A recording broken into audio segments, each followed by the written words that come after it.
টানা বৃষ্টির মধ্যে বাজারে বেড়েছে কাঁচামরিচের দাম।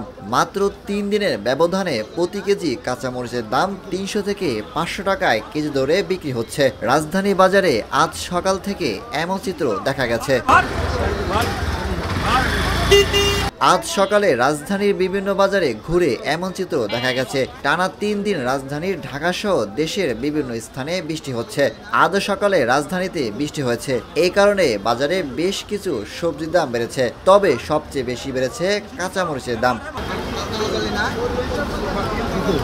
অন্যদিকে বেশিরভাগ বাজারে কেজি প্রতি ৩০০ টাকার নিচে কাঁচামরিচ মিলছে না। বেশিরভাগ দোকানে ৩০০ থেকে ৫০০ টাকার মরিচ বিক্রি করছেন বিক্রেতারা। আর দোকান বা ভ্যানে করে যারা মরিচ বিক্রি করছেন সেখানে দাম আরও বেশি।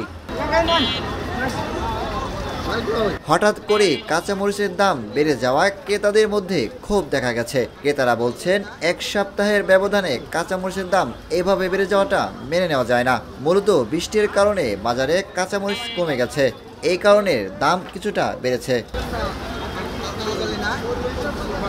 আশিক এলাহি, দেশকাল নিউজ।